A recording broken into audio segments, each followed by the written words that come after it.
Okay, welcome to One Joke at a Time. This is the podcast where we break down the grind of stand-up comedy. And today, my first guest is a very special guest, which he's the reason why I'm doing stand-up right now. And he's the reason I did my first open mic. So, Alain Rochefort is a friend, a co-worker. We performed together at Blue Man Group, and I'm about to pick him up to have a chat about stand-up and this whole crazy journey.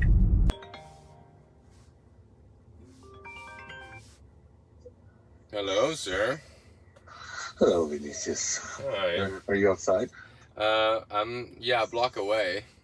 I'm getting there. Are you ready? Yeah. Okay. I'm gonna pick you up. Yeah, I'm just in the lobby. So Okay. I'll see you in a minute. All right. Cheers. Goodbye. Bye. Yeah, I like that your first guest on that podcast is someone who's not a comedian. Who doesn't even speak for work. Working at Blue. Oh, but the interesting part is that I the reason that I asked you because you made me do my first open mic.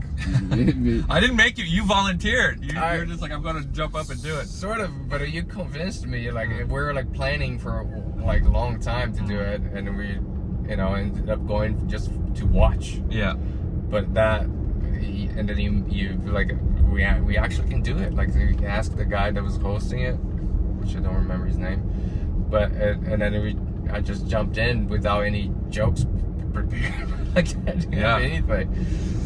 Do you remember? I don't even remember what you said. You shared a story. I did. What that was. Well, the first thing I did was, which was weird. I already made fun of the people that were doing open mic there. And they was like, "Oh, if you guys are doing this, I guess I can do it as well." Like, Yeah. There wasn't very many encouraged people, and no one was really paying attention because it was like a dive bar. Yeah. It was called a dive bar. That was- literally was a dive bar. There was maybe like one table with like people kind of listen to it and also talking to their friends. Yeah. And you can see in the video that we recorded that I can only see and hear you guys laughing. Yeah. But laughing at me. Yeah. Because I was bombing so bad. No, well, I think we were just excited that you were doing it. It was amazing that you just jumped up and you decided to just start doing it without any preparation at all. Nothing at all. But it was fun. I shared this story that it happened to me with when I was doing DoorDash for a while. Oh, that's right. That's right. Oh, yeah, that's such a good story. Yeah, which now it's a thing that I wanted to do is to make that into like a joke, like an actual joke. What, like to drive DoorDash? No, this story about that lady. Yeah. That I can turn that into a joke. Like when I tried to do that open mic, it wasn't nothing even close to a joke. It was just talking on a microphone. Yeah. Telling the story. Yeah. So that would be a fun challenge to try to make that into a joke now. What was funny about that, I think, specific night, and when we went to watch a few other open mics, we were talking about how what's fun, what is encouraging is when the bar is bombing. When that's the bar they need to hit, it's just like no one is laughing, then, why not give it a shot? Right? That's exactly why what not happened. Why not just try? You're like, oh, if these guys are just bombing, I'm gonna go up there and bomb. And then you slowly learn that it's really difficult, to not bomb. And people actually do prepare and they try all this stuff. Yeah. I just had to start researching how to structure the joke. Mm-hmm. Like I had no idea, no clue of how to do that. Like, and I'm still like figuring it out. But now at least I have a sense of what is the setup, what is a punchline, or what is what I'm looking for. Yeah. Which before I had no clue. Yeah. Well, yeah. I mean, you would figure that out eventually over time. If you were, this is like moving. This is shaking a lot. Yeah. arcade setup. Does it have the, what do you call it? The built-in stabilizer? Hopefully the phone can do that. It's also just the quality of the roads in Las Vegas. Yeah, there you go. It's gonna be like shaking a lot. Yeah. This is just it's gonna be audio only. Yeah. Cut to B-roll. During this part. I'm gonna show the scenery. Yeah. Show the mountains. Yeah. Well, anyway, like hopefully the other road is better than this one. This one's shaking a lot. 215. Gonna send that to Las Vegas or Henderson should take care of this one. I don't know. Oh, I don't know. Is it just the state because it's a highway? I don't know. Oh, interesting. Yeah, no, that's the worst. Yeah. Anyway. So you're going to Mothership on St. Rose? Yeah. I thought there was one in Henderson. I didn't know. No, there's the closest one is this one. There's one near the Trader Joe's there. Yeah. As well, but it's kind of the same distance. Yeah. Where we're from. But this one has a drive-through, which is right. Yes. Can you explain to me what this podcast is? Yes. I don't even know. But the idea is that it's more for me than anybody else, to be honest. Can I just hold this thing? Can you? Yeah. Where I'm most out of the highway. Yeah. That would be great. There you go. It was shaking a lot. The idea of that podcast is to have an excuse to talk to people about comedy and understand a little bit more about stand-up and help me understand a little bit of what is the grind and share that daily basis experience with everyone. So the idea is to like share all the behind the scenes and share how my week went doing like open mics in different places and talk about the venues and bring somebody else to bring their perspective and how is it working for them, stuff like that. So it's more for me to have an excuse to talk to other comedians. Yeah, and I love that it's called One Joke at a Time because that's how you have to build these things. It's literally you got to go up there and you got to try it. It's not something that you can just that you think and you write and it's going to be amazing right off the bat at home. You'll have to shape it over time. It's funny. I was just listening to it was Jerry Seinfeld. One interview was Jerry Seinfeld, and another interview was Ricky Gervais. But in both interviews, they were saying how the audience tells you what your set is going to be. So you just go out there, you try. You don't know. You're like, I think this is funny or whatever, but they're going to tell you whether or not it's funny. But you just have to keep trying until something happens. Right. Until something clicks, and then the only way to do that is to just get up there as much as possible and just try a bunch of stuff out. That's one thing that I'm trying to do the best, and also to separate the open mic crowd to like a paying audience, which I heard is very different. And I just wanted to have that experience. Like that would be my next goal, like to get to that point. At least have an experience to have like a paying audience, like to open for somebody or doing something like that, because open mics usually is most filled with other comedians trying to do their set as well, so they're worried about what they're going to say and if they remember the set or not, so they're not paying attention to you. Yeah, and a lot of times open mics is an audience of comedians, right? Yeah. It's like they're not necessarily paying attention to you. I'm not a comedian by any sense, but I've dabbled into it every once in a while, and sounds terrible, but even before phones, people would have paper, and I just remember sitting in the audience waiting to go up to try an open mic, and the entire audience are just comedians working on their jokes. So they're just sitting, they're not even listening to you, they're just sitting there crafting and writing new jokes and doing all that kind of stuff. The entire audience is doing that, so it's kind of hard to gauge whether or not your material is working, I suppose. Because then you cannot shape anything, right? You just have to again, I guess that serves the purpose of you getting comfortable with the microphone, I guess, and talking to them and shaping your joke that way. But you cannot edit anything. You cannot change anything in your joke based on that. Like, there's no response. So it's a little difficult to do that. There we go. What does that mean? This means I need to stop. I love that you almost rear-ended a guy whose license plate is Boop. Could I? Yeah. I don't know. Just Maybe. turned it like. What are you supposed to? Is it illegal to like capture someone's license plate? Probably. I can I don't worry that they're gonna believe Boop. you. We almost rear-ended Boop. Sorry. Okay. How do I go back to 1? No. Feel like a motherfucker. Okay. I don't even know if I'm getting good angles. Doesn't matter. It's all good. Hi, welcome to Mothership. What can I get started for you? They have these like vent clips I have in my car, but there's no vents in your Tesla. It's all fancy and sleek. To put this stuff in? Yeah, it's like super solid with the phone. That's true. Maybe because it's on. Yeah, I don't know. I need to find a different way to set that up. I also have those like thing they put on the window. You know, those suck cups. Yeah. So I might try to use that next time. Yeah. You get the better stuff for the next guest. Yeah. Yeah. That's why I invited you first. Yeah. Yeah, exactly. This is your throwaway. Yeah, This is your throwaway episode. Yeah. I just want to test out my equipment. If it doesn't work, it doesn't work. Let's see what I can do.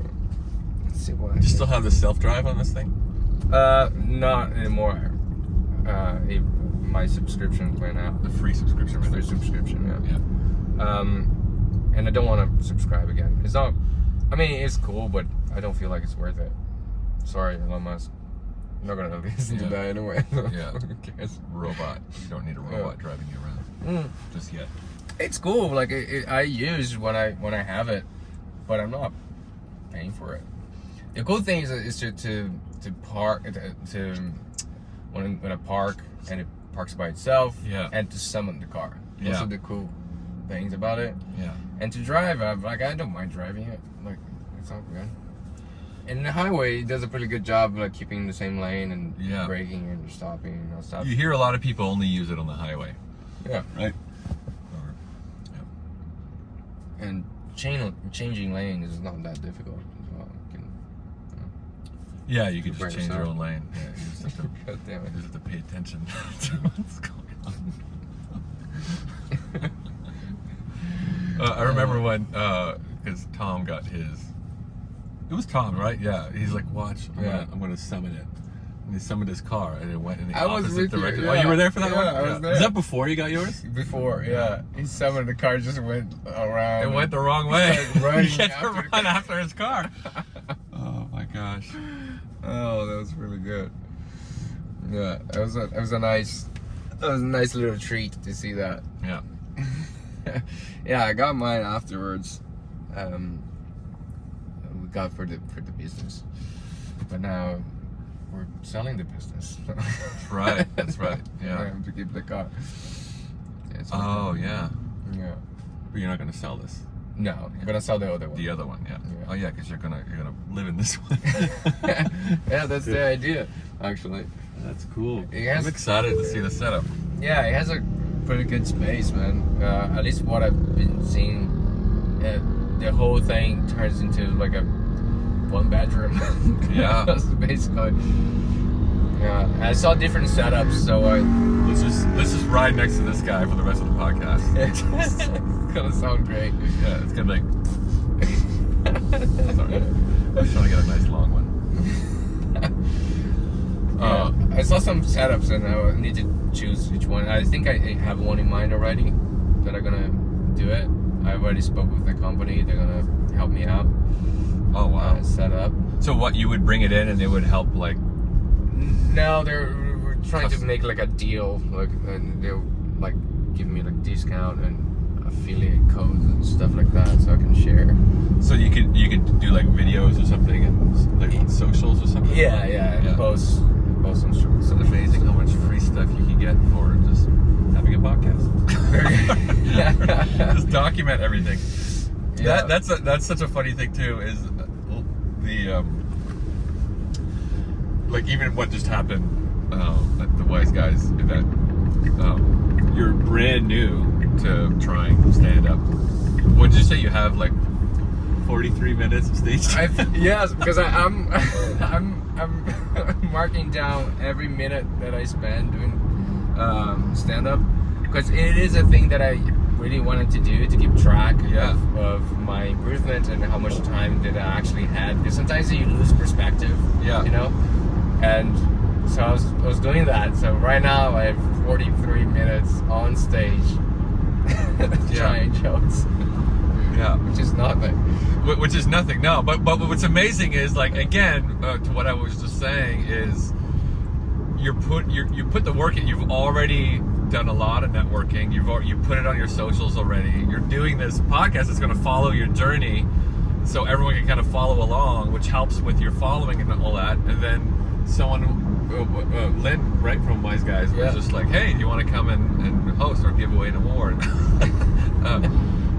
Because you have a good following because of Blue Man and all that stuff. So it's powerful, isn't it?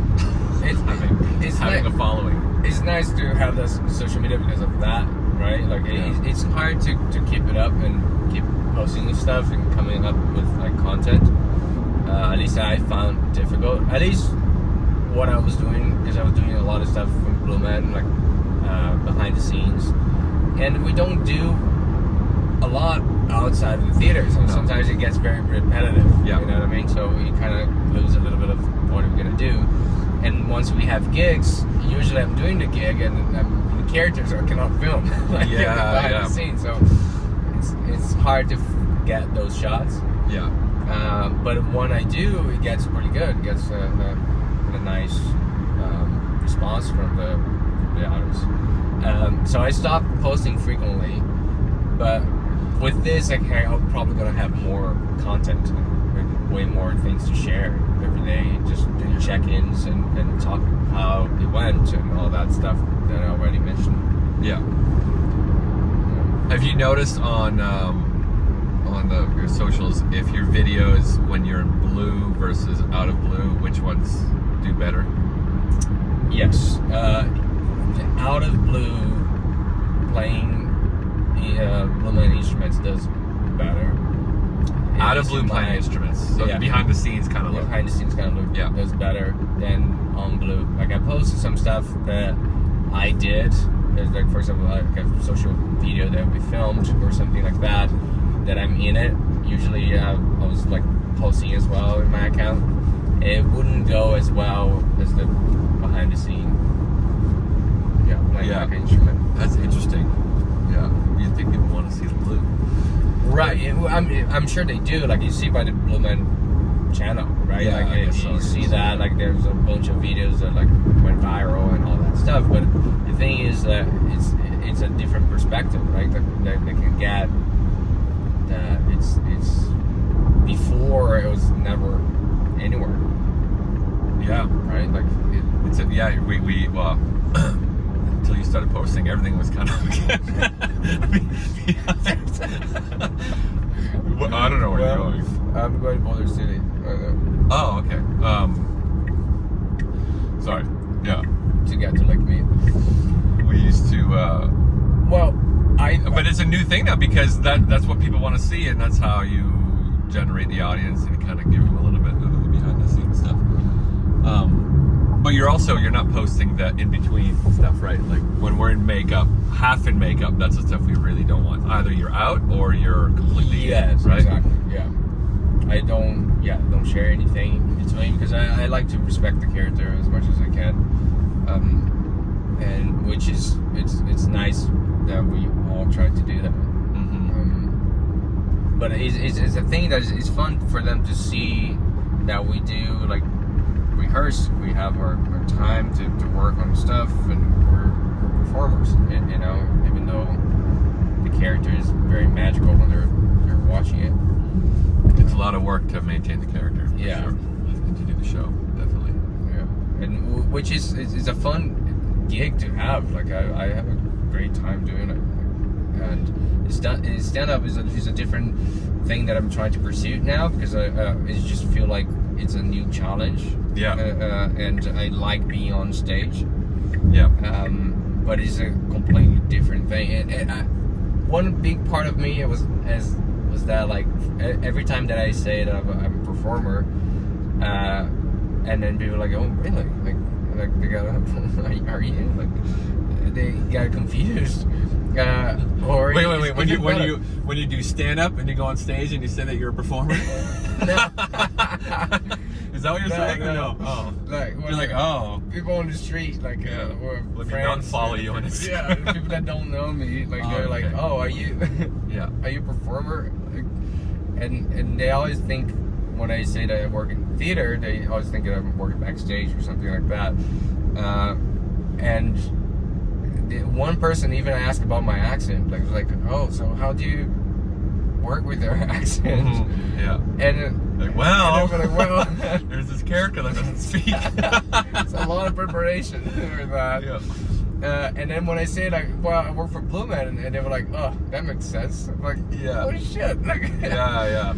Also, you mean, so in a way that you kind of want to have your own merit, that you as your own self-performer with your ridiculous accent. Yeah. You can. I want to break that. Like, yeah, for sure. I want to break that into, like, something. Yeah, that it's me. Like, I own this. Like, I did this because I worked to do it, and not that I didn't with Blue Man, but it's not my character. It's not my jokes, my thing. Absolutely. You know what I mean? Like, I feel the exact same way. That's why like I really like the idea of stand up, because it's just you. It's you alone. You don't. Yeah. It doesn't require a crew. It doesn't require all that stuff, which is very good to, like, produce a bigger show and all that stuff. But you could just go out, try some stuff, and it either works or it doesn't, and you can kind of build your own show. You know. Yeah. Which I'm very, very excited to do it. Like, even this small amount of time that I have on stage, I was able to get a few laughs and work jokes and change the joke structure as well, which it's already so fun and so rewarding. Like, it's immediately rewarding. Like, that was an immediate reward. So good. Like, every time you do something like that, and then it got the immediate response, and either you're gonna do good or do bad, and it's hard to find things like that to perform. Like, well, because everything else in terms of, like, performance wise usually costs a lot of money just to get it up and going, right? Like, even if it's like a clown, I know you did a lot of clown stuff, but even that, then you'll need to book a night somewhere and do it. You might need your costume, you might need the music, you might need whatever, you know. It's still kind of a mini show in that way. Of course, you don't need to. There's levels of it. There's ways that you can kind of do that, I suppose. But it's harder. Stand up, you just need a microphone. You can get up on stage and you have a microphone. You go up and you talk. It's simpler. Yeah, it's way fast, and the thing is that also it's fun to just constantly try new things. You're not doing the same thing over and over. Like, you know what I mean? You're constantly trying to improve yourself and get better and refine and work on your. I remember in college. So I went to Humber College in Toronto, and it was for comedy, writing, and performance. And part of the thing that we did, clown, improv, stand-up, history, acting. We did kind of, the idea was like the whole thing, but comedy. And there was a partnership with Yuck Yucks, which is it's a chain in Canada of comedy clubs owned by this guy, Mark Breslin. So I'm not watching, he was, I guess a donor, or I'm not sure exactly, or he was a partner with the school. And every Tuesday we had to go up and do at least 3 minutes or something of stand-up. We had to kind of work out, come up with some material and do it. And we kind of go and do it. But one of my roommates, Jeff McHenry, his name is Jeff McHenry, and I remember him, he would just really was like, I'm doing this, you know. And he just wanted to be a stand-up for a long time, and we'd all be partying. We had this like triplex building of apartments, and we were, I don't know, what, 8 people that were living in there. And we'd all be partying all the time, and Jeff would go downstairs, he'd lock himself in his room, and he would just write jokes, and then he'd go and try them out, and then he'd come back and he would change like one word in his joke, and then he'd be really excited to go back and like what does that one word do as a difference? Is it more impactful? Does it flow better? Is there a better rhythm to it, and so on? And then go back and rewrite and write like change one more word or one phrasing, or move, what if I put this joke like over here if I do it kind of that way?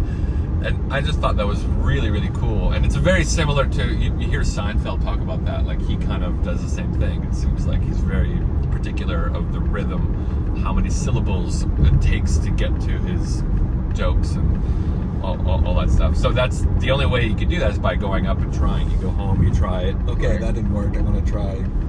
Is this word funnier? Is it more impactful? I'm gonna go up and try it again. You know. What was the another interview I heard somewhere? But they're saying how they had just seen Chris Rock perform his special, and they were talking to him about one of his jokes, and he said, "Yeah, that joke took me 10 years." 10 years of development of that kind of work, of just trying it out, like there's something there but I'm not sure what it is or how it flows, you know, just constantly like playing with it, which is really fascinating, right? You think that people are just they make it seem like they're just making it up off the cuff, but it's just years and years of work and trying it every night and shaping it and trying different things. I find that super fascinating. Again, I'm not a comedian. I just love the work behind it. I love what it takes to kind of do it. I've not done it myself to that point, but I'm fascinated by it. But you have done some like open mics and stuff, so you have the feeling of what it is and what it takes, right? Like, so you can speak in that sense, and you had the experience on your school as well and all that, which is nice. And that's why I was like, it's cool to hear all that, because I know that every time that I'm talking about this or I'm trying to get there, I see myself in like the bottom of the mountain and where I need to climb to get anywhere, you know. So I know it's gonna be like a long journey. Like, it feels too like part of it is I'm just thinking again back to that school, but we had teachers that would be like, go up there and pretend to be inanimate. What is that word? Pretend to be an object. Pretend to be a cup of coffee, you know, and then speak and tell jokes based on that. So it's like, oh, you know, like jokes about your breath, jokes about like the lips that they see, the cup of coffee sees when it comes up to your lips or whatever. Like, oh yeah, I don't know, whatever it is, but like come up with a bunch of stuff. Another teacher would encourage us to do rants. They'd just be like, just go up there and just pick a subject and rant on it. It doesn't need to be funny, just go off on it, you know. Nice. And I think the idea behind all that is just to try as much stuff as possible, as much material, just throw stuff at the wall and then like get a bunch of putty and then shape it over time. Find the thing that works for you, that the audience likes, that you do. Because another thing sometimes is there's something that you might think is funny, but you're not the one to perform it.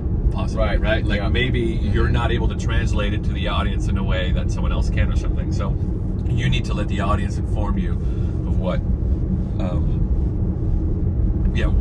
funny, what's not, what works for you, what's not. But to gather as much material as possible, just try it out, just try shit out, and just because you're not going to craft a perfect joke. It's just not going to happen. You know, you have to go out there and you try it. Right. Yeah, and listen to the crowd, right? To the response. And well, ideally, because if you're just going through your material, I don't care what you think. Yeah, and some people are stubborn, man. Like they think it's funny and it's funny, you know. And I've seen that in open mics. Like, they get like frustrated or whatever. They don't really understand why this is not funny, you know. But I'm really excited and open to try all that, and you know, and I've been trying a little bit and I can't wait to keep working on those little details and find the comic voice, my comic voice, because I have no clue yet. Like I'm talking about things that relate to me, like and that's a good place to start. But I feel like I don't have yet no idea where to go. Like you don't know your voice. Yeah. You don't know it. Yeah. No idea. But I'm very excited to try to find it. Like because this is.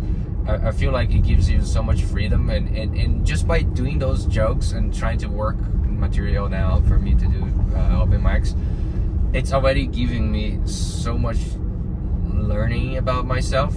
Like, like trying to go into like what bothers me, and sometimes I never stop to think about that. Like, you know what I mean?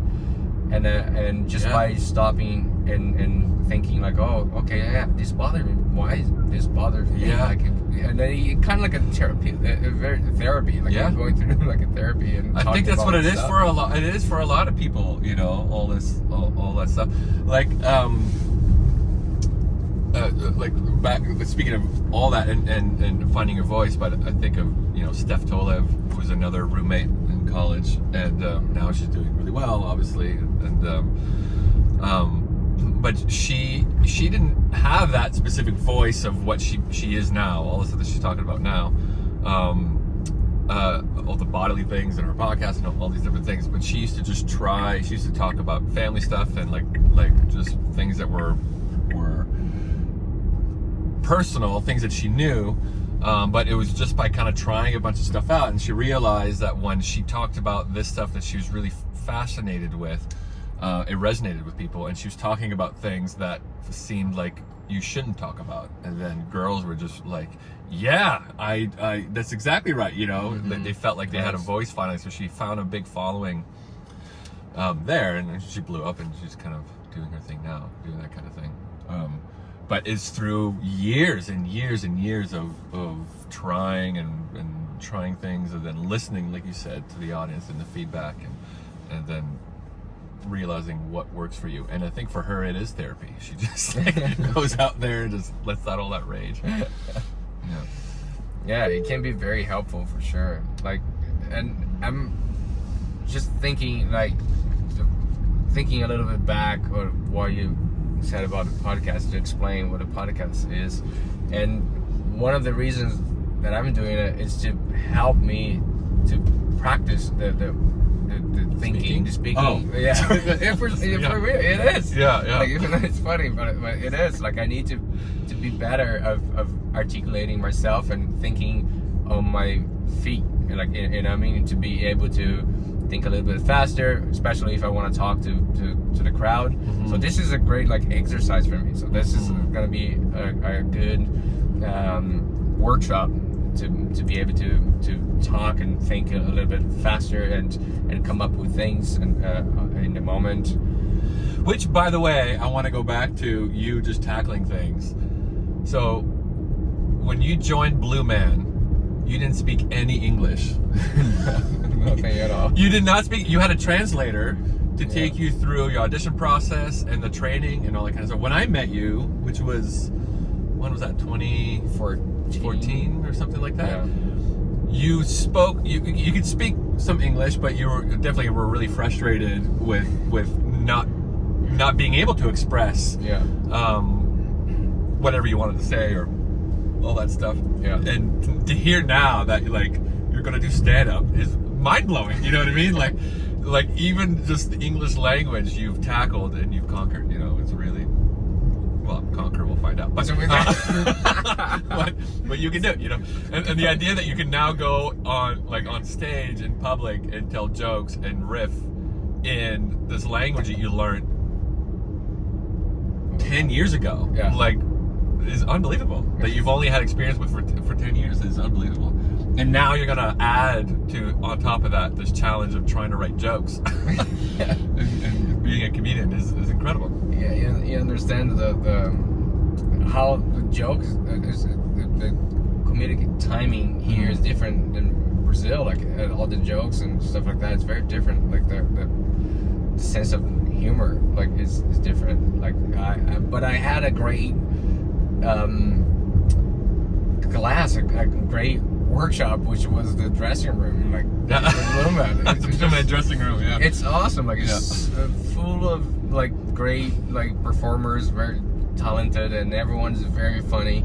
And that's all I heard for those 10 years. You know, we do like 8 to 6 shows a week or whatever, and we talk a lot and we hang out sometimes, and it's great to have that perspective. That's how I learned a little bit of the humor. Like that it's with time, like you kind of get better. You kind of understand it without even knowing, like, you know what I mean? It just kind of seeps in, right? Yeah, it kind of clicks. I'm like, oh yeah, this is funny, and you know. Yeah, the Blue Man dressing room. Like a lot of people have talked about it, but if they could make a TV show, oh my gosh, put it in the Blue Man dressing room. It is, what goes on in there is unbelievable. Yeah, and the subjects of the conversation as well. It's all over the place. It's all over the map. Yeah. Yeah, so that's why, like, I think I was able to do that, to actually try to do like a little bit of open mic and stand up because of that. Like I have those years and years of listening to those people speaking. It's funny, is you watch F1 a little bit, right? Yeah. You know, but so Yuki Tsunoda. Yeah. So he's similar. He learned English through being in the garages of the F1. So he just swears all the time. Yeah. He's just fucking, you know what I mean? He's just like always swearing because that's the language that he learned, is by being around just like that environment, you know, which is really funny. You need to add fuck in every sentence. Yeah, Like, yeah. And he's just this sweet little Japanese guy that you would never expect to hear that come out of him. And he's like the filthiest guy on the, well, he's never killed, I don't know, but like, Yeah. His mic is. But that's the thing, like, it's different. Like, my persona, I would say, in English, it's very different than my persona in Portuguese. When I go back home, like, it's interesting. Like, I never realized that until like I came back one year and I was speaking differently, telling different like type of jokes, or like, I don't know, like I just felt different. Like even with my friends, I went with my friends back home. I was like talking to them, and they were like saying a couple of jokes, and then I just like stopped. You know, when you out of your body for a little bit. Yeah. And then it was like, oh damn, that's different. Like, I don't know why I'm speaking like that. Sorry, I'm gonna catch some B-roll while we're here, because this is an interesting view. I can do this as well. Look. And then I got some B-roll. Yeah, B-roll from the dash cam. Yeah. Oh, you can do that. Yeah. We can do it. Hit the horn again. Okay. Yeah, we're going by Lake Mead. We'll send this to you. I guess you can just grab any stock footage of that. It'll be much better. Oh no, sorry, I moved the mic. Because I put my fart thing in there, and it'll drop there. I got it now. It's really important. It's right in between. So do this. Yeah. Okay. So I put it back. Okay, we're good. It's back. Just testing. Okay, we're good. It's working. I put this here. Oh, do we have to pay to get in here? I don't know. I thought it was like open. Shit. We can turn back and just go around. Yeah. I'm cheap. I thought it was connected to where we just were. Me too.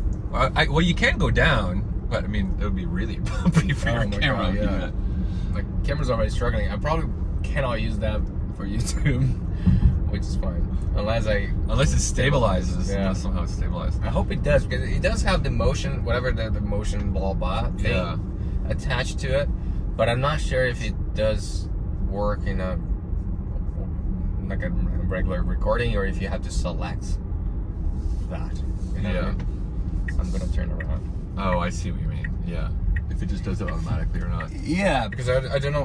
I know there is that option, but I'm not sure if nobody does. But so. I wanted to go back to what you were just saying, like, because I speak French. I'm French Canadian, and I feel exact same way. I feel like my French personality is very different than the English personality in that way. Right. And it's really hard to describe. I don't know, but I think you kind of just said it. Some of it is timing, some of it is.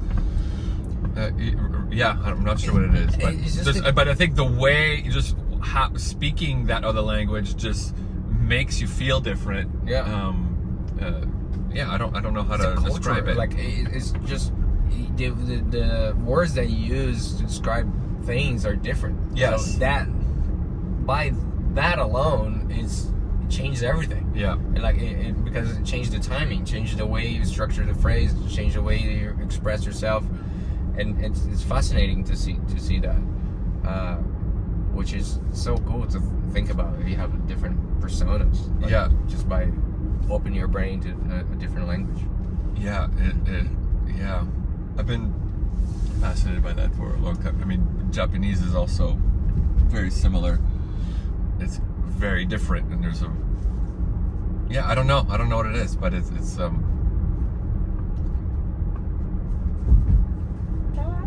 I didn't have it ready. Oh, I had it backwards. And I was trying to place it in. That was perfect.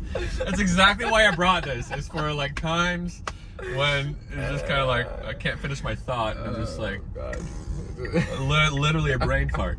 It's literally a brain fart. Oh, that's great. I'm not gonna cut that. No, leave that. It's gonna stay in there.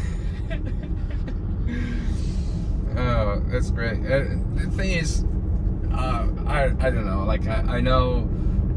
Usually, one of the things that I recognize by myself is just I'm really focused on things like you mentioned. Like I tackle things and I go like full on, like 100%. But I also, when I give up like immediately. I dropped. Like, you know what I mean? I dropped some stuff and then I go to something else.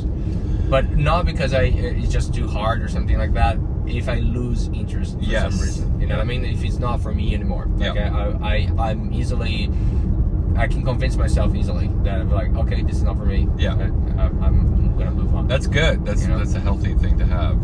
Yeah. But I do go hard 100%, and I think sometimes that's not very healthy. Like to go that hard and be like very extreme, but it does help to get to places, get you somewhere. But is that the Pirate Mansion? Pirate Co Mansion? Did you go to that gig? No, I did not. You want to check it out? See if it is. I think it is. There's like again, we would need B-roll. You'll need to find some stock B-roll. But my understanding is they kind of recreate. It's like a mansion on the side of a hill, and they recreated like a kind of a pirate cove. And I think they got a bunch of the stuff from when they closed Treasure Island. Used to have like a pirate ship and all that in the front. Used to do a show, and I think they collected a bunch of that stuff, and now it's there, and you could rent it out, the mansion, for like parties and things. Or that show was here when I moved to Vegas. Yeah, and there was like a birthday party, and they asked the Blue Men to go. See, this is one of those things with the Blue Men, right? We do all these completely random. Which sometimes can be very fun, but sometimes it's a little chaotic. Yeah. Oh yeah. Especially in Vegas. Yeah. Yeah, I think that's what that is. I don't know if someone lives there, or you can rent the whole thing out, or just part of it out, or what. Let's knock their doors. There's probably a lot of porn that they film there. A lot of eye patches. Sure. Some naked pirates and naked parrots. I missed it again. It wasn't. I need to just keep it at the ready. There we go. That'll be a feature on your podcast now. You'll need a button. Yeah, like a fart button. I like that. Yeah, I don't even know how you get there. I don't know. All these homes are weird. I don't even know if we should go this way. It could be here. Like, it might be all private. Does Mike Hall live around here somewhere? Does it? No. He lives in Boulder City. Yeah. Aren't we in Boulder City? I don't know. I have no idea. I'm a little bit bit lost. Oh, I think I found the way. Yeah. There's a street over there. No, it's not. There's some beautiful houses here. Yeah. Look at that. I think it is the pirate thing. You did that gig? No, I didn't do it. But I heard Yeah, I can see it. It looks like it. See some stuff. You have to put in some B-roll if you keep this section in. Yeah. Yeah, there's like skeletons. Yeah. Huh. All right. There's literally a pirate up there with a hook. How can I? Hang on, let me see if I can get you some more B-roll. Get me B-roll. He's Look at that. There's literally just chilling. a pirate up there. And it's Oh, and there's other pirates. There's like a whole story going on. Holy cow.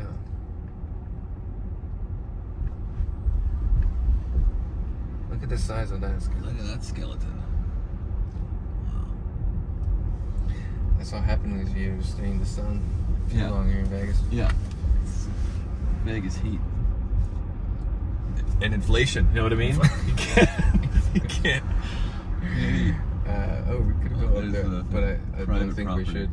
Yeah, private property. I get it. Yeah.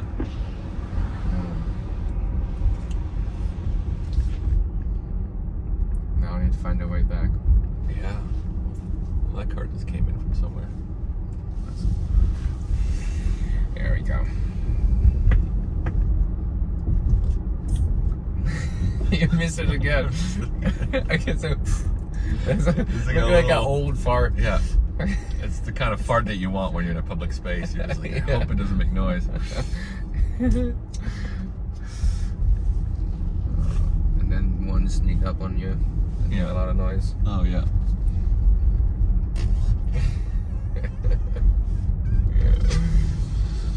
Oh, This thing is magical.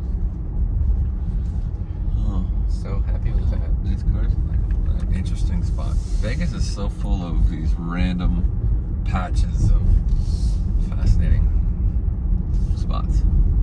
Yeah, dude. Maybe that could be part of your podcast is you drive around like this and then you also kind of show people Vegas a little bit. Show a little bit of Vegas. Yeah. I probably don't even know much about Vegas. Yeah. Well, that's what I mean. Is you kind of go, you just drive around and like, what's this? Let's go check it out. So much to see, like, all over the place. Do you, do you like Vegas? Do you found like you sympathize now with the city and being here? I think it's cool. I think there's a lot going on. I very much miss just being able to walk around, right? In a city. Like, I just went to New York in January. It was cold, but you could still just walk around, go in a cafe, find a new restaurant, find an interesting shop, like, you can't really do that here because you're always in your car, so you kind of have to know where you want to go. But you do, like, you talk to people, as you know, and then you find, like, oh, I found this place, I found that place, and then there's a lot of these little gems all over town that I think everyone kind of discovers when they first come here. They're like, oh my god, what have I done? And then eventually they find all these little cool spots, and they're like, oh, actually, I can do it, you know? Right. Yeah. Because there's some really good food, really great cafes, there's all kinds of stuff. It is a little shock when we moved here. Oh yeah. For sure, like to adapt and Yeah, get used to it. where did you come? So you did. Tell me your story from like from training. Why don't you just tell it? Yeah. So after you mean like the cities that I went through, like Yeah. Like what led you to Vegas? I suppose. Okay, yeah. With the, after the whole TV thing that we did, the training, Yeah. all that stuff with Blue Man, they sent me to Chicago because the show didn't open in Brazil, and then luckily they wanted to keep me around, and so they sent me first to Chicago. So I stayed Right. there for about like 4 or 5 months in Chicago, and I was I was only doing one character, right? That's how we started. We started like with one character. I was doing right, and then I was doing that character, and then they offered me a contract to the ship right after Chicago. Oh, okay. So that is the thing. It was my first ship contract where we met each other during the crossover. Right. That's right. We met on the crossing first. Yeah.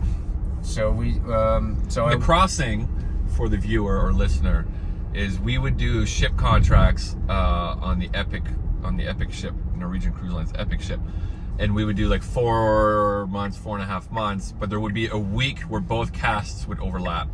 So the parting cast and the cast coming in to kind of train them into the show and get them assimilated it to ship life ultimately and all that stuff. So we'd have a week. So that's where we met the first time. that was the first time we met, which is actually there's a story that I almost went into Canada for the first time. I think I told you that story, where they tried to send me to Canada to get the visa to work on a ship. Because you couldn't get it in the country. No, I had to go somewhere else, and Canada was the closest place to go, especially because I was in Chicago. But once I got to the airport, I didn't have a visa, like a tourist visa or a work visa to get there. To get into Canada. Yeah. So they didn't let me get to the plane. Luckily, she didn't. Brilliant. She stopped me in Vegas. So I had to. Wait. But why were you in Vegas already? Oh, no, in Vegas. Jesus Christ. In Chicago. Oh, so you were in Chicago. And they wanted you to go to Canada to get a visa to go on the ship. Yes. To work in America because it's based off of Miami. Yes. Right? Yeah. But you didn't have a visa to get it to Canada. And they didn't. It's brilliant. Thought about it. No, of course not. And then I was at the airport, got my suitcase and everything, and then I had to call Camille at the time, so that Camille not letting me in, and I had all the appointments set up and hotel and flights, everything. Yeah. And well, I have to go back home in Chicago where I was staying at a crash pad, and then she called me back as soon as I walked in and said like, "Hey, I have two options for you for your visa," because I actually thought she was not gonna help me anymore, because I was like, well, you cannot do it, when you're young, you're just like, oh no, I lost the contract, I cannot go take my visa, it's over. But anyway, she called me and then said, I have two options for you. You can either go fuck yourself fuck yourself cry, or you can go to London. Wow. You can go to London, get your visa there, or before she said that, I was like, no, I'm going to London. Yeah. And then she flew me to London to get the visa, and I spent like a week in London waiting for my passport to come back, chilling there. When you edit this, you should say London first, or and then go fuck yourself. It's gonna be a better setup joke. You can either go to London or go fuck yourself. Sorry, that's a good punchline. Yeah. So that happened. Anyway, so I went to the ship. But did you not need a visa to go to London? No. We Brazilians don't need a visa to go to Got Europe. it. Okay. We can stay there without. I think it's the same thing that Americans and U.S. Americans, U.S. Yeah. Same thing as Americans and Canadians has, right? Like you guys can go back and forth. Yeah. Well, so far we can. Yeah. Yeah. We'll see about that. Yeah, we don't need the visa.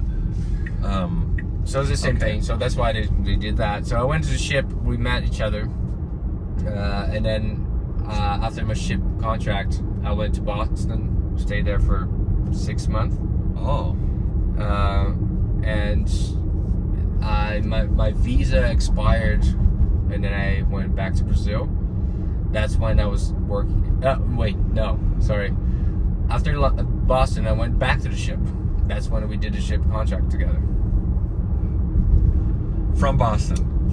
Okay. Yeah. And then we did the ship contract together, and then after the ship, I went back to Brazil. Yeah, and that's when I worked on my O1 visa to get to Vegas. Oh, so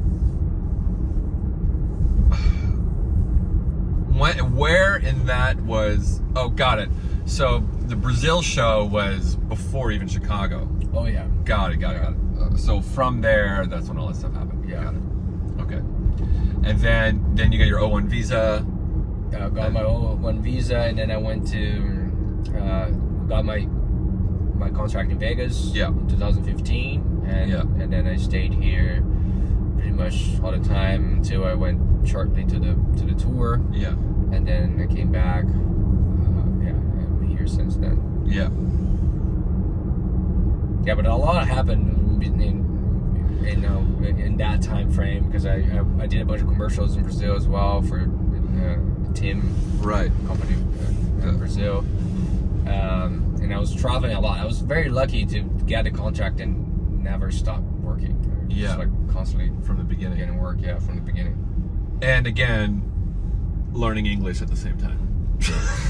Yeah. Just insane. Which Lyle Blaker was the first captain of my contract on Yeah. the ship, and he got an email saying that this Brazilian blue man's gonna join the cast, and I didn't speak English. Yeah. And he was like, "Great, this is gonna be great. Yeah. It'll work out really well." Yeah. But I mean, at that time, I was like kind of able to communicate a little bit, but in a very like rudimental way, Yeah. like short phrases and like very broken English. It was very frustrating, man. Like especially Blue Man, that's trying to speak about a character and trying to talk about like such a different world. Like, Well, because what's the notes, right? We get a lot of notes, and then you want to be able to understand and the note better. So you Yeah. might want to ask questions to get more clarity of what exactly the note is, or what they're trying to get at, or something. But also, you might want to speak to your experience of what you were trying to do, or whatever. And if you can't express that, if you can't communicate that, of course, it's going to be very frustrating. It's frustrating enough to kind of get notes because you're always, or you're working on something and you really want to do a good job, and then you're like, cool, I feel really good about that show, and then you get off stage, it's like, that could have changed, and it's never a bad thing. It's all about like micro improvements. Yeah. But of course, you're going to take it personally to an extent, right? For sure. And you want, or you're like, I don't understand, like, but if you can't express that, you can't have that conversation. It's going to be very frustrating for sure. Yeah, but he also talked. So when we talk about the characters, we've tried to go around different routes, right? To try to explain the same thing, and that gets very confusing when you're Yes. learning the English at the same time. You know what I mean? Because it's not like a very precise way and very clear way to talk about it. Yeah. You flourish a little bit, like trying to make sense, because we're talking about something that's not tangible, right? Like, so it's hard to comprehend. Yeah, it's everyone has an interpretation of how they see it, and they're trying to translate that. That's why it's really difficult to, when you come in new and you're trying to understand the character, you're putting what you think the thing is out there, then everyone is kind of putting on what they think the thing is. Ultimately, it's all the same. Yeah. We're all talking about the same thing. We're all trying to get at the same place, but how we talk about it, it's all different. What is that?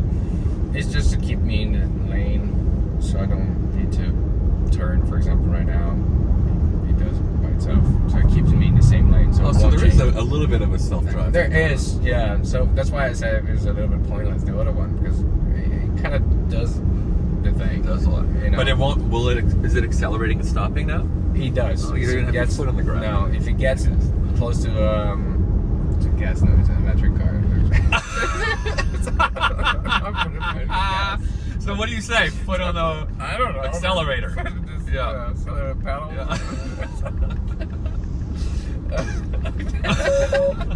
Oh, it beeped when I did that. So it just keep you in the same thing. It brakes if you get close enough to the car, and accelerate. I can change the speed as well. So if you can put a little bit. Well, that's called cruise control. Yeah, there you go. Got it. So it's just cruise control, but it'll keep you in the lane. It keep me in the lane. Yeah. Just like cruise control. I guess that's it.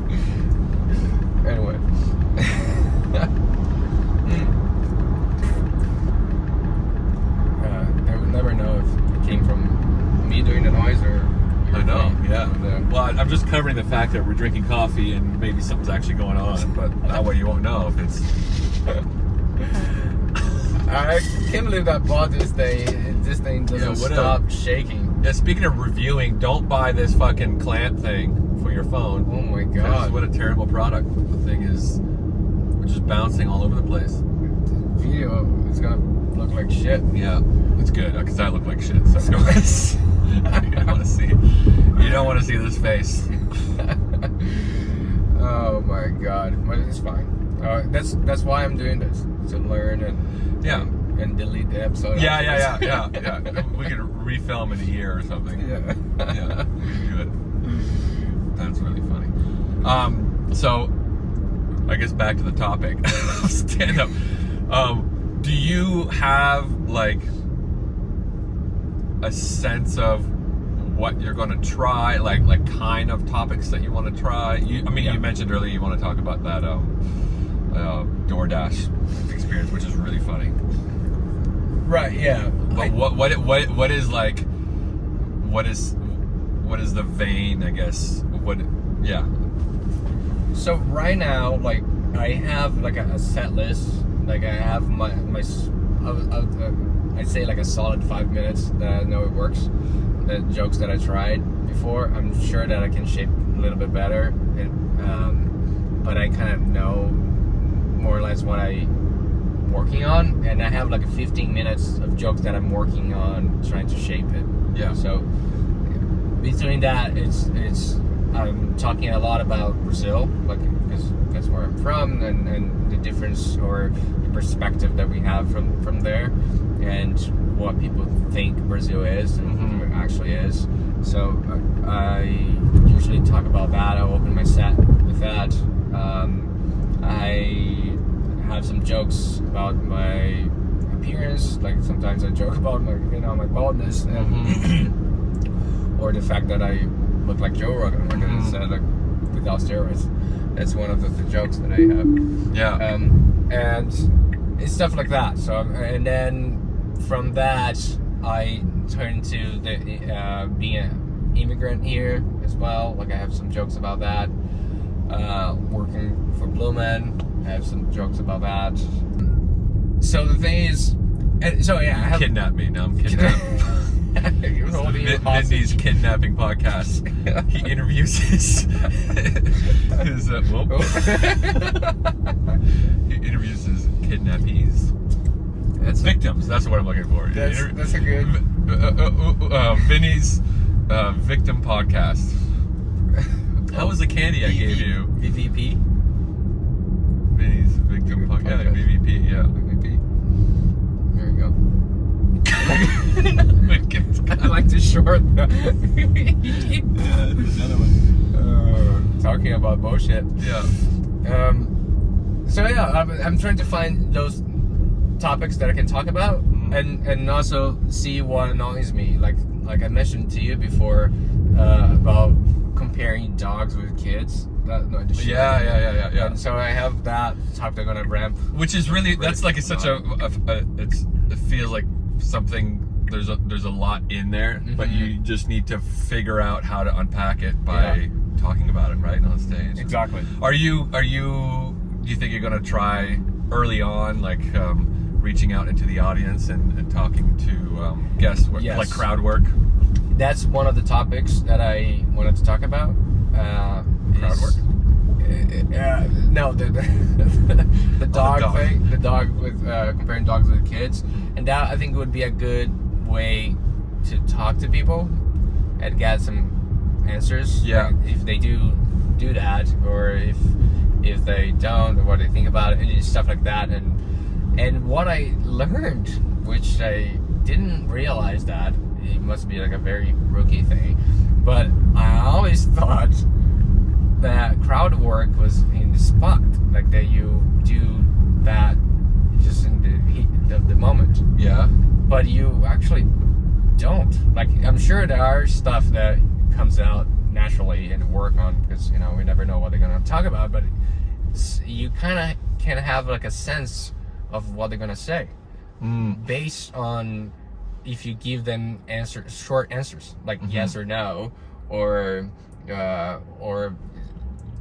talk about like something that that can go either way, like this direction or that direction. Yeah. And then you have like a joke in case they say yes, a joke in case they say no, and then it looks like you're just, Yeah, but improvising. that too comes with experience, right? It's same as heckling. Like hecklers will just yell something out, and eventually, I mean, in the moment, at first, you won't have the thing to say. Same as like if you're on the street and some guy says, "Yeah, nice hair, Baldy," Right, whatever. yeah. You're gonna be like, "Ah," but then you'll go home and think about, "Fuck, I should have said this." Yeah. But now you'll have it the next time, and you'll build that over time. So same as this kind of questioning the audience or talking to the audience is, you'll try. You don't know what you're gonna get at first, but you'll go home and be like, "Oh, I should have said something like this. I should have said that," right? Yeah. And then next time you do it, you'll have some things kind of ready to go. But I also think that there are some, like sometimes, we were talking about this the other day, but sometimes I think comedians just want to hear random answers from the audience, and it's almost like Steve Harvey's show, right? Where they're like clearly are prompting for them to say something dirty or something sexual or whatever, Right. so that we can see his reaction to it, right? So yeah, it's a similar thing of like kind of like you prompting it to get what you want, or get something totally random, and then it's just like, wow. I didn't see that coming. Yeah, which is funny. Yeah. Can happen for sure. Like, Yeah. but it's nice that you can build those tools. You know what I mean? And Yeah. and shape that. So you definitely need to work towards that. So to get comfortable with that kind of stuff. And the reason I'm doing this podcast is exactly for that. Like to prepare me to talk to people during crowd work. Yeah. That I feel like I'm not comfortable yet to Yeah. do that. But after I'm done like a few of those, hopefully I can get to a point where like I think I can talk to them and get answers and work myself through them. But it's gonna be a thing that I need to try, especially being English is my second language. It probably takes a little bit longer to come up with things in the moment. Maybe not. But might be like I would say like a more simple version. You know what I mean? I can probably not go really deep into, I don't know, the topic, but I can come up with some jokes that a 5-year-old would come up with. Yeah, a quick comeback. Or just say something in Portuguese. Yeah. And just look at them like, you can get that. That could work the first time. Or not. What's gonna be funny is the like, let's say you keep doing this for like 5 years and you start getting some traction and you have your set and you learn a lot. To listen to this episode again, if it airs, and just be like, wow, those guys were so full of shit. They had no idea what they're talking about. Exactly. But that's what's fun, is we have to try something. You gotta just have some sort of path that you think is the right way to go. And but that's the purpose that the reason I wanted to do that, because I want to look back, or even because there's nothing like that people, because usually what I see, like every comic is trying to hide themselves until they're ready, They never share the path. They always say, oh, it's a struggle, it's a hustle, but you don't see that. Like you know what I mean? Like unless you talk to them and go to open mics and stuff like that, and you don't see that how it is and what the struggles are facing.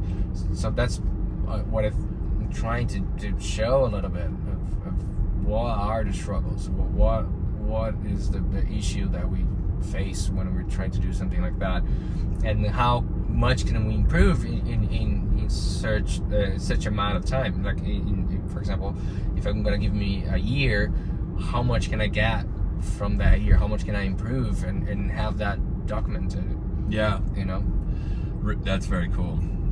Are you at least through this process gonna share, do you think, specific jokes and what you've tried, what you didn't try, or I don't want to, of course I don't want to burn all my jokes and stuff like that, because I'm gonna use them. I cannot do that. But excuse me, something in my throat. Get some coffee. Perfect. Oh, there's water over there if you want water as well. Thank you. Yeah, I brought some. By the way,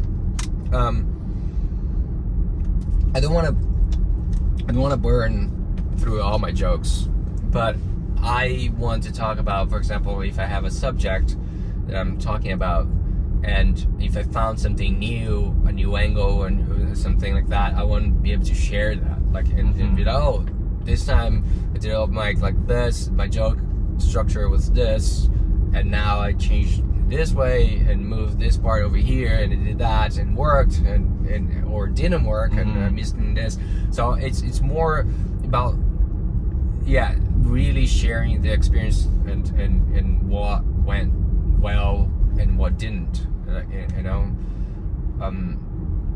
I don't know if this is gonna work, but it's something that at least is gonna serve me a lot. Enough to have that, and it's also an excuse to talk to different comedians and get their perspective on the issue and what they went through, especially if you get someone that has already been doing that for a while. You know? Yeah. But I know, like, this whole thing probably is gonna take a while to anyone really want to listen to this. Yeah, especially if you have guests like this. I mean, I can barely speak English, though. I doubt this is gonna go anywhere. But like I said, my goal is not that. It's for me to document my own journey, and if people think that is interesting, great. If not, I'm still gonna do it. You know, and which is fine. I just need to get practice and be able to speak English properly. Yeah. Are you? I have no issues with your English, but are you? Is it something where you would actually take classes? You know how people take like accent classes and stuff like that? Right. Yeah. I thought about it, but I wonder how much should I change? You know what I mean? Yeah. Because that is kind of part of my personality, and as long as they can understand what I'm saying, it should be fine. So I might do, because there are a few words that it's hard for me to say. Yeah. So I can work towards that. Yeah. Like to get better articulation. In that sense. Yeah. Words. Yeah. That I could see myself doing a little bit of that. Well, it's funny because Arnold Schwarzenegger, I listened to his audiobook that came out, but he said this in a lot of interviews. But when he started performing, they told him you need to have an accent coach so that you can do the American accent, because no one is going to hire you with your accent. Right. And no one is going to have you as a leading man with that accent. And it became, and he was just like, no, it's the same. He was just like, why would I do that? I'm just going to keep talking the way that I talk, and that's it. And of course, that's his most iconic part of him, you know, other than he's, you know, Mr. Universe how many times over. But I mean, like, his accent, he was just like, no, I'm just going to do it. And now it's become one of the most iconic accents in the world, you know? Exactly. So that's why I don't bother with that. But I would feel more comfortable if I could express myself a little bit better. Yeah. So that's the only thing I wanted to improve. But the accent itself, I'm not worried. Yeah. It's more my addiction. Like, I need to articulate better. Oh, I thought you said your addiction. I gotta really stop at heroin. Could work on my accent or drop heroin. I don't know which one. I gotta work on my accent. Yeah. You need to get material somehow.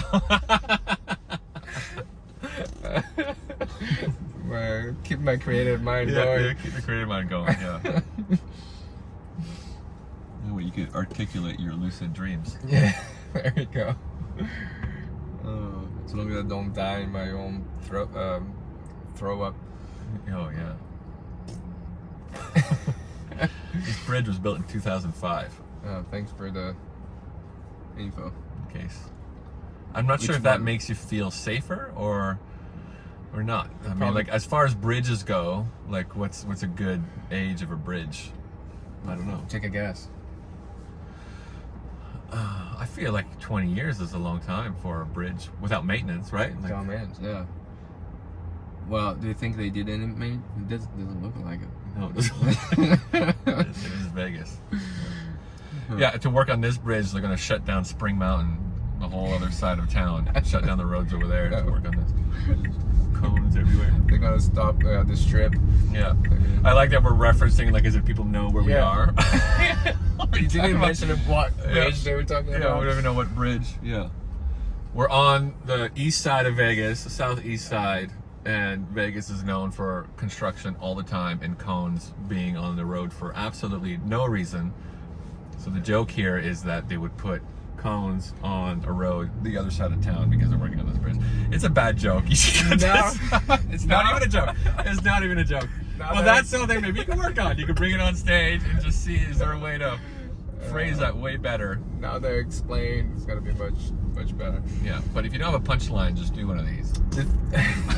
I'm gonna bring that on stage with me. Yeah. Or just do it for real.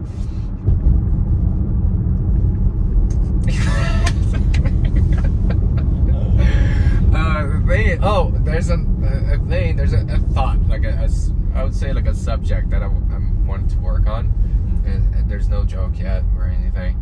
But Can't wait. Yeah. Just saying, like, what here in Vegas, like, traffic is insane, and there's road rage like everywhere. People get very upset, very mad easily, and you see that before it gets to a point of altercation, like sometimes they like start taking photos. Oh yeah. It looks like it's a gun. Like they have like, and I mean, yeah. Protect. Like, here's, I'm gonna film you. Like, look, I'm gonna take photos of your car. Yeah. But what are you gonna do with those photos? Yeah. You know what I mean? Like, what are you doing? You're gonna show to your friend later? Like, look at this guy here. Like, you drive like an asshole. Yeah. And they're like, Yeah. okay. You're just proving the thing. Yeah. You know, like, what are you gonna do with that? Like, there's no point of like taking photos. Like, you're gonna submit to DMVs, and like, can you like, you know? No, they want to put it online so they can get a huge following and people can be like, oh yeah, you're right. He was angry. But hey, I would much rather a phone than a gun, right? There you go. Am I right? But I want to be able to like to talk about that, because sometimes they don't even show the person. They take photos of the license plate, whatever. You know what I mean? Well, like, that's to show that they've caught the person and they know who they are. Yeah, and what, you're gonna go after him, like, you know, being a detective and find where he lives and then go to his house and take more pictures? Like, No, they'll give it to the police and the police will go after him. would they? I don't know. I don't know if they would. There is no police left. In Vegas, anyways. Yeah. Defund the police. Yeah. Anyway, that's something that I noticed. Yeah. People are constantly taking photos. Yeah, everything now. It's like, isn't there, that Black Mirror episode? Did you see that? When, they basically, how does that work again? They have to relive, I'm gonna fuck it up. But they have to relive a moment over and over and over again. And there's this, they make them forget, Was that for the trial you're talking about? Yeah, and then everyone's got their phones out and they're just like videotaping the thing happen at all times. So they're going through this traumatic experience, and the whole time they're looking for help, but people won't help them. They're just there filming them the entire time. They're not giving them any help. And then at the end of the day, at the end of the experience, spoiler. Spoiler alert. Yeah. Well, I'm not even like, it doesn't make sense what I'm saying. It's all jumbled anyway. So like, even if people knew what the episode was, it wouldn't work. You're really close to my house. I live like right there. That's okay. We're still waiting for it. Yeah, I forgot that I'm kidnapped. You're not gonna take me. You're just teasing me. Yeah. Is that your house? Yeah. Get very close. Yeah. Wanna go home? Wanna go home? No. No, yeah. Wait for your wife? No. Yeah. Sorry. What was I saying? It doesn't matter. Then they would erase her memory, and then she'd have to go through it all over again. So it was like an attraction. I think that's what it was. It was like it doesn't matter. It has nothing to do with what we're talking about, but it's similar phones. in the sense there's the phone. The phone is the only thing that connects what we're talking about in the episode. Yeah. It's about a trial. Like she did something bad, and they were just showing her what she did and paying back. It's a redoing payback. to her It's a what she payback, did to someone else, right? Yes, it's a payback. Right. Well, Thanks for bringing that up. It's gonna be a great podcast. We're not gonna be like TV show reviewers, and we're gonna try to explain the episode. Be like, yeah, it's like that show with the guy and you know, and he works, you know, and it you know what I'm talking about. But it's that. If anyone gets to this point at the podcast, I'm gonna give you a prize. Yeah, I give you just. He's gonna give you contact He's gonna me. give you a candy to bring you in his car. So he kidnap you too. Contact me. Come in so my I can car. kidnap And you can get a candy, but you have to step into my car. I doubt anyone. Two people gonna who get to can't this speak point. English talking about doing stand up. Yeah, you speak very well English. Oh. You look. It sounds more like American than incoherent English. Yeah.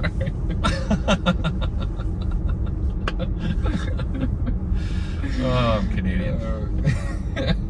I'm 51. Oh, right. Now what are we talking about? I never. Oh, that was loud. I never spoke with anyone with this length. No, I can tell.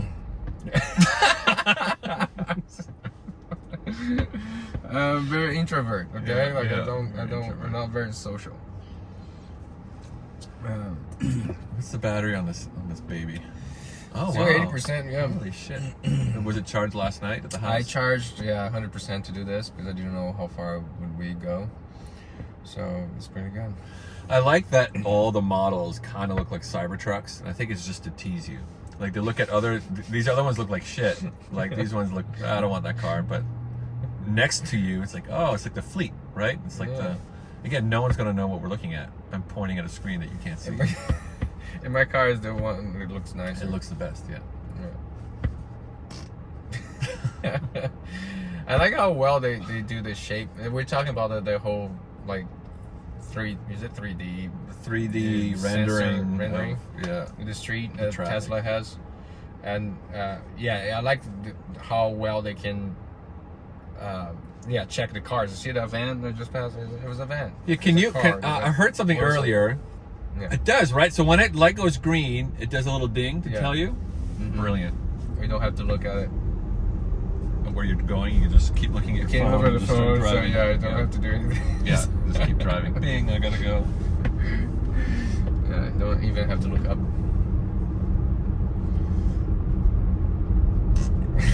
It's a very awkward pause. I can't get the. Yeah, well, you need to work on your fart. No. Just squeeze your butt in a different way. Your bubble, is that like a bubble butt? Yeah. That's like a hot, sweaty Vegas summer.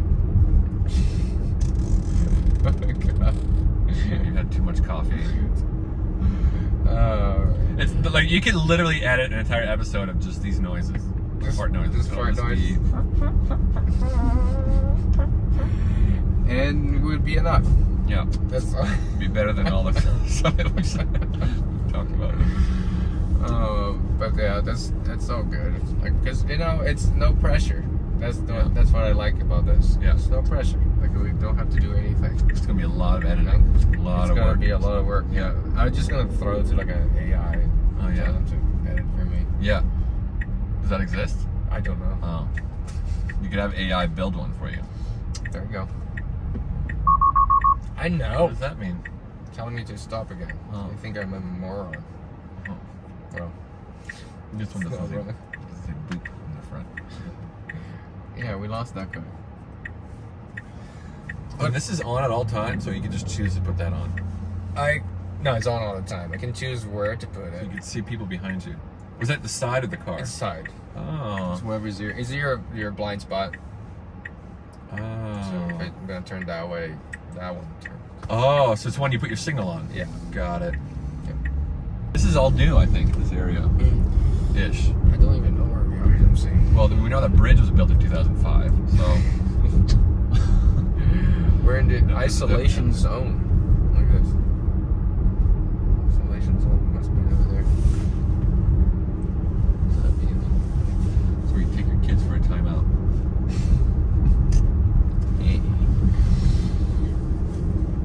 covered a bunch of stuff already, which is good. Yeah. Cover a lot of stuff. Yeah. A lot of editing. Sorry. It's all good. That's the learning curve. I probably not. I don't know if this is gonna work. I'm gonna try again to do it in the car, but Yeah. it might not work. You might have to go to to studio or find a place. Well, at the very least, you have audio, and you can just have like puppets talking or something. I can just throw in the podcast format. I don't need to use the video if the video doesn't work out. Yeah. But if it's not too shaky, I'll probably use it. Yeah. Post later on YouTube. No one's gonna watch anyway. No. So No, it's no, fine. no. But I need like our content there, so I need to get to a certain amount of content until I start monetizing. Yeah. Anyway, so Oh, we definitely don't have an hour. There's definitely not an hour of stuff. Oh, yeah. but we can use as much as we can. Do you have any open mics lined up or gigs lined up? So I got a bunch of open mics. There's like a website that you can get all the open mics that are available in your city. It's called Bad Slava. And then you put the name of your city, and it shows every day of the week how many open mics are around town, which is very useful. So I got that through a guy I just met at Kim Whitley show. Kim? The comedian, like JT's friend. Oh, okay. Yeah, she did Curb Enthusiasm and Yeah. some stuff.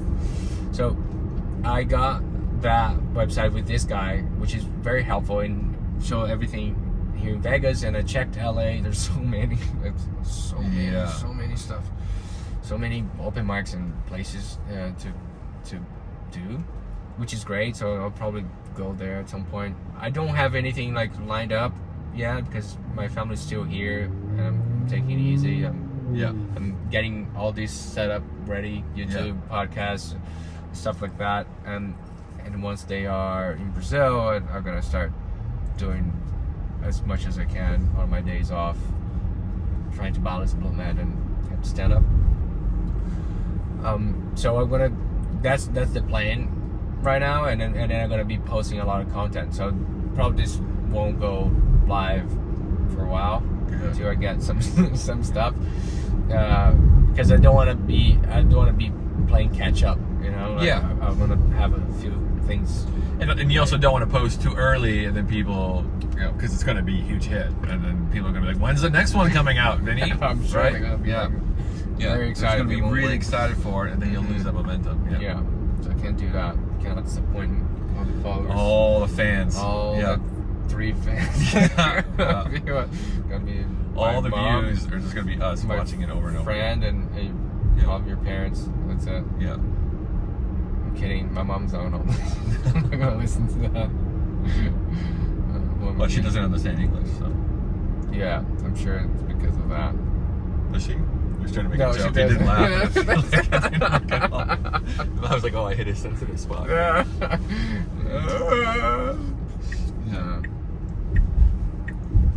Haven't found my sensitive spot yet. Oh. That's what she said. Edgy.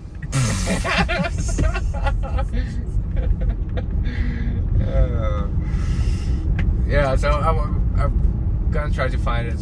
I've found out different places. So what I need to do, because some of the places on the website, I never heard of it, and so I need to go one night. I'm probably gonna start doing this week and see who is hosting it and see how you sign up and all that stuff, and hopefully I can share that here as well once I have all this information and stuff like that. But that's a thing too that would be cool to have, like the info section or whatever, just like all that information, because we both were like, where can we try this out? And it's hard to even know where to go. But there are resources and just things like that, but it's hard to sort that out. So the more that can be shared, the better. Like even when we went to the Comedy Review Awards, we were like, we didn't know there's this many comedy clubs in Vegas. Right. We had no idea. Exactly. Right. It's a cool thing to like meet those people and talk to them and get to know those comedy clubs and all that stuff, and be more present in this community. Yeah. Which we were like on and off, like, you know. We never really here dove there, into but it. Never really full on. Did you stay a while longer after? I did, yeah. I exchanged some contact info with some of the comedians and some of the club owners, which is nice. And they were very nice. Like, they're very friendly, which is cool. We were talking about like another way that you can work on your material is of course there's open mics and there's podcasting. I guess that's not working over too because there's no audience, but to host your own event, right? Yeah. Like I remember Steph did a lot of that because she didn't want to just wait around for open mics and so on, so she just started creating her own events that she could be the host of, and she was able to work on a bunch of stuff that way. Is that something that you think you're going to want to do? Yes, for sure. I need to find like a venue, but I probably gonna need help. And if you're willing to do it, as well, like to help host the night, or finding people to host, whatever. When both of us cannot do it, because you know, little man, you never know. Yep. What days are you on or off? Even though we can get one day of the week, they're for sure they're gonna be off. Sometimes they're someone gets injured or whatever. Yeah. It's such a random schedule. Would it be nice to have that moment, and also to have more time spent on stage. And to work on things. I think that would be like crucial to develop more stuff quickly. Yeah. And if you could hone in, and especially if you get comfortable on that stage, and then you could have as much time as possible. The thing with open mics too is when you have only 3 minutes, you can't really get in a groove with it, or you can't really like. You can't. I mean, you can bomb pretty hard, of course, but like you can't. There's no time, I guess, to get out of it. Establish anything. You have to establish or to kind of get out of it. You know what I mean? So. I know there are other like longer times and all these things, but then you also have to sit through everyone potentially bombing for 10 minutes. I don't know. True. But of course you learn a lot by just watching other people do the thing. That's one of the things that I love the most is like, I think we talked about that before, but going to open mics and seeing what works, what doesn't work, seeing if someone doesn't do well, if they bomb, is you're kind of like, oh, I think this is what's not translating, or this is what, or maybe they're just nervous, or maybe they're talking too fast, or maybe I'm not sure what it is. Maybe they're not talking loud enough. Like so many times, you would see that they're just not. You just can't hear what they're saying, you know. So it's like, oh, so these are all the little things that you could learn just by watching others, you know. Which is easier to see from the outside, right? Like by watching them and taping yourself. I mean, that's a big thing too. So you should always at least have an audio recording of your set. But if you could also have a video recording of it, then you'll learn so much. For sure, video recording I think is way better, right? Because you can at least see yourself, see what you're doing, like what expression and your physical comedy are in favor of you or not, and what are you doing that helps sell that stuff. Because sometimes you like playing with the chord or doing something stupid, distracting you or distracting the audience, or I don't know, it's just doesn't have a good presence on stage. But I feel like that stuff, like I'm okay with that for being a performer. But sometimes you go into the defense mode where like you try to hide yourself a little, especially if it's not working. That's what I notice sometimes. I like cross my arms like in a way that I would just put my arm here and talk on a microphone. I'm like, why am I doing that? Like I'm protecting myself, you know what I mean? It's those things that you don't notice that you're doing until like you watch, which is very hard to do that, like to watch yourself after you do that, because you know you're crafting it, you know it's not good, so you kind of have to accept that and see that in a way that he's not gonna, damage you for watching. It's something. funny. I noticed that I even do that within Blue Man in the show. Like if something doesn't go well or something, I find myself that I no longer, I kind of cut my connection with the You're audience. not looking to them. Yeah, you kind of stop looking at them. Yeah. Because you're ashamed or something, or whatever, I don't know, but like it feels like you want to hide, but then, if you force yourself to stay out and really work on rebuilding that connection and staying out with them, it always is the way to come out of it. It's always the way to get back on track, but it's really hard to do that. It's really difficult to get out of that mode, right? You want to do the rest of the show, just shut up and just be like, all right, I want to go home and cry. Yeah. But if you're like, fuck it, let's go. Well, especially when let's try the next thing, Yeah, especially when it's out of your hand, you know what I mean? Like sometimes there are moments that you can't do much. There's not tools enough to do it, or there's no opportunity to shape that and take you out of that. Yeah. And that's when I find myself very protective, like very defensive. Like when I, for example, on stand up, like I don't have the tools yet to steer the ship, like go to a different direction. Like so I kind of have to like hide myself and until I can build those tools and be able to get out of that situation. Yeah, that's the thing with the beauty of Blue Man is the show is already built, and there's tons of things that have been tried and tested that we learn from each other. We help each other out, but also just learning through the training of the show, learning the show. So all these things are kind of designed in a way, or written to kind of work, but when you're fresh and doing stand-up, you don't have any of that stuff. It's just you out there, so you're literally building it from scratch. And it's just you. There's no one. There's no podium to hide behind. There's nothing. You're just so vulnerable up there. Yeah, because it's such a hard thing to do. Like, and as much material that we can gather to do something like that, I think it's fun, and especially for those who are considering doing it or start doing it and don't know what to do, like I am right now. But I'm geeking out. I'm like reading stuff. I'm reading a book about it, which I know it only helps you at a certain point, but it's bringing me a lot of knowledge of how to construct a joke, and that already is something that I had no idea. Like I need that information, even though it can only help you to a certain degree. But it's like one of those, know the rules in order to break them. Yeah. None of there's rules. There is no rules to stand up, but like just to have as much knowledge as possible and stuff, so you can just kind of go out there and just try. And, oh God, excuse me. Eventually you'll find your thing. However you do it.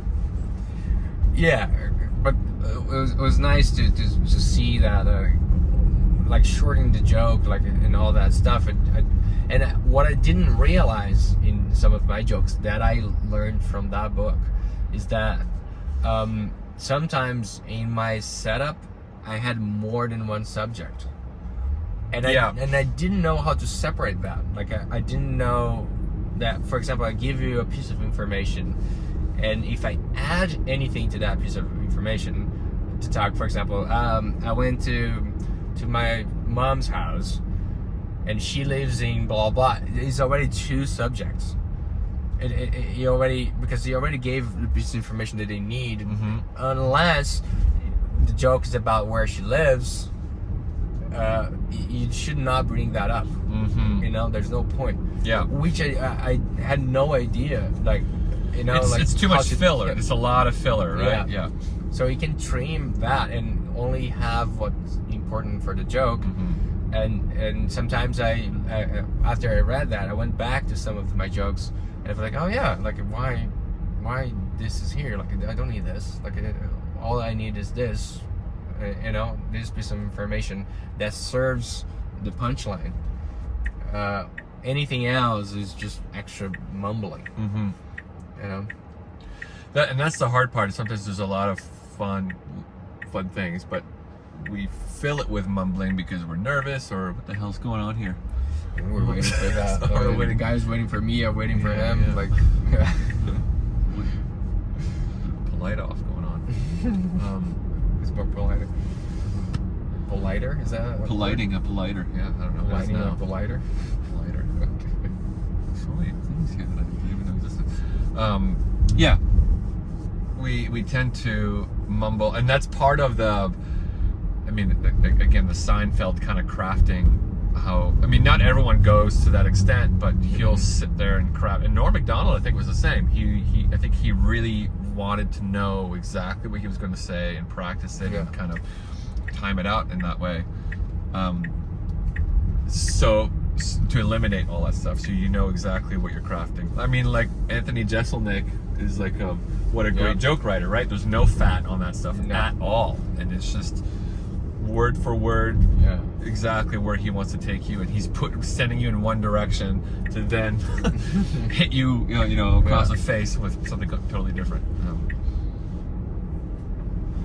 Which is a great thing to have, like to have that skill and have that eye to see that, and be able to trim that. And sometimes it's you trim too much and they lose what you're trying to say, but I would say like 90% of the time that's not the case. Like you need to go straight to the point. And you're talking about the ratio of like 4 laughs per minute. Yeah. Which is very difficult to do. Like I was just like looking up. I'm sure once you get the groove, you kind of get to that point. Yeah. But well, some people are just funny. Just standing on stage, they're funny, you know what I mean? Or they could just have an awkward pause and it's funny. I mean, there's different ways of being funny in that way. Yeah, and that's part of like the punchline doesn't need to be a word, right? Like it can be a gesture, it can be like a facial expression, it can be like a fart. Like I don't have it. Oh, I wasn't ready for it. God damn it. Will be now. Edit. I will be. Edit it in there. Add one in there for me. Put that in there. Another thing that was interesting. I don't know if it was Seinfeld or Steve Martin said that don't come on and say hi, how are you? You've already wasted a joke. You've wasted time to kind of like kick it off. So what's another way to just get on stage and get right into it? Right. That's a What good point. are you doing tonight? Put your hands up. All that is just wasting time. That's true. Yeah, it's a good point. There's a joke that I'm gonna share with you that I worked on. There's like a joke in my set when I'm talking about Brazil that I mispronounced the word beach and say bitch, and that was like a part of my joke. But it's just like one thing that I would throw there when I'm explaining about how Brazil looks like. And then I edited that joke and made it like a separate thing, like a separate joke. I took out of that place of the joke that the joke that was before, and I put in its song. So now it's saying like Brazil. For example, if I say after I'm talking about Brazil, blah blah. And Brazil is gorgeous, like, and according to the National Geographic magazine, we have the most beautiful bitches.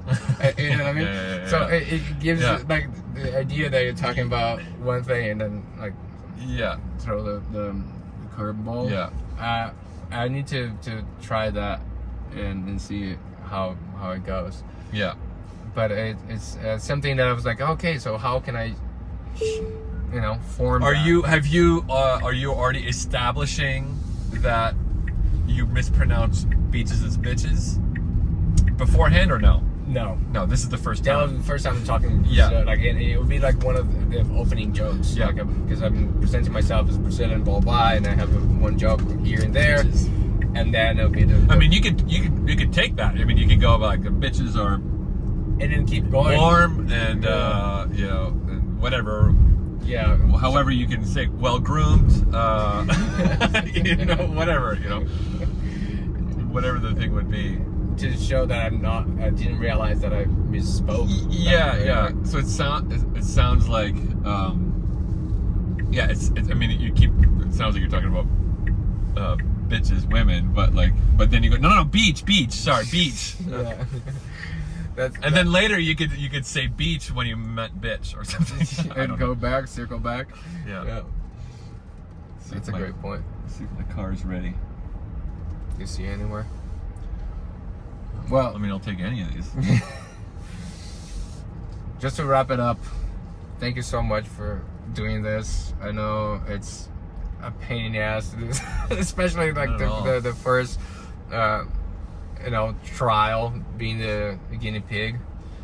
I appreciate that you're doing that. You take your time to do that, even though you're waiting for your car anyway. I know, yeah. You just gave me something to do for this whole time. It was a lot of fun, and hope you get something out of this. I'm sure I will. Hope you Yeah. get a couple of minutes out of this thing. At least a couple of parts I got. That's gonna end the podcast. Thank you. Good luck. Yeah, thank you. Good luck on the journey. Thank And you. hopefully we'll do some stage time together. That'd be great. Yeah. Yeah. All right. I'm gonna get out here. I'm gonna end with. Oh. Wait. I gotta get really close to the mic. Oh. Wait. You might capture that.